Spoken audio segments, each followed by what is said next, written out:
ఓం severe ప్రేక్షకులకు నమస్కారం. ధర్మ సందేహాలు కార్యక్రమానికి స్వాగతం. భారతీయ సంస్కృతి సాంప్రదాయాలలో సనాతన ధర్మం గురించి ప్రత్యేకంగా చెప్పబడింది. మరి అటువంటి ధర్మ మార్గాల గురించి తెలియచేయటమే ఈ కార్యక్రమం యొక్క ముఖ్య ఉద్దేశం. మన సనాతన ధర్మం నియమాలు మరియు వాటి ఫలితాల గురించి తెలియచేయటానికి మనతో పాటు ఉన్నారు ప్రముఖ ఆధ్యాత్మికవేత్త శ్రీమాన్ రొంపిచెర్ల యోగానంద లక్ష్మీ నరసింహాచార్యులు గురువుగారు. వారిని అడిగి మరిన్ని విషయాలు తెలుసుకుందాం. నమస్కారం గురువుగారు. గురువుగారు, మనం ఏదైనా ఈ ప్రోగ్రామ్ స్టార్ట్ చేసుకునే ముందు ఏదైనా చిన్న శ్లోకంతో స్టార్ట్ చేసుకుందామా? వసుదేవ సుతం దేవం కంసచానూరమర్దనం దేవకీ పరమానందం కృష్ణం వందే జగద్గురుం గోవిందాయ విద్మహే గోపీజనవల్లభాయ ధీమహి తన్నో కృష్ణ ప్రచోదయాదో. వల్లభి శ్రీ వేణుగోపాల స్వామి వారి యొక్క పాదాలకు నమస్కారం చేసి కార్యక్రమాన్ని ప్రారంభం చేద్దామమ్మా. గురువుగారు, మొదటిగా మా సందేహం ఏంటంటే, మూఢనమ్మకాలు మరియు సాంప్రదాయాలు అంటారు. ఈ రెండిటికి మధ్య అసలు తేడా ఏంటంటారు?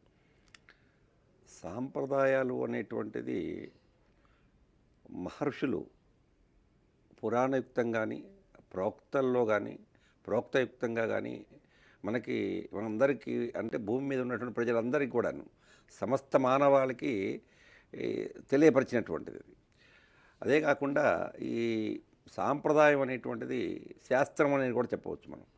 ఎలా అంటే ఈ భగవత్ శాస్త్రాన్ని మరొకరు చెప్పడానికి అవకాశం ఎట్టి పరిస్థితుల్లో లేదు. కాబట్టి భగవంతుడే వ్యాసుడి యొక్క రూపంలో ఆవిర్భవించి పరమాత్మ 18 పురాణాలను 4 వేదాలను తర్వాత రామాయణ భారత భాగవతాది భారతం లాంటి పంచమ వేదం లాంటివి, తర్వాత మహర్షులైనటువంటి వాల్మీకి చేత రామాయణాన్ని భాగవతం ఇలాంటి మహత్ గ్రంథాలని కూడా రాశారు. దాంట్లో ఈ సాంప్రదాయం ఎలా ఉండాలి అనేటువంటిది ముఖ్యంగా మనం మీరు అడిగిన ప్రశ్నలో సాంప్రదాయం అనేటువంటిది మహాభారతంలో శాంతిపురం ఒక్కటి చదివితే మనం ఇప్పుడు చేయవలసినటువంటిది ఏంటి, ఏం చేస్తున్నాము, దానివల్ల ఏ దుష్ఫలితాన్ని మనం పొందుతున్నాము, ఈ దుష్ఫలితాల బారి నుంచి మనం పక్కకు తొలగిపోయి సత్ఫలితాన్ని పొందాలి అంటే ఏది ఆచరించాలి అనేటువంటిది మీరు అడిగినటువంటి సాంప్రదాయమే కానివ్వండి, ఇది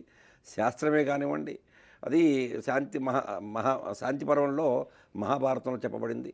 తర్వాత మూఢనమ్మకాలు. ఈ మూఢనమ్మకాలు అనేటువంటిది ప్రాంతాన్ని బట్టి ఉంటుంటాయి. అది ఒక శాస్త్రం ఇది అని చెప్పినా కూడాను వాళ్ళు ఆచరించరు.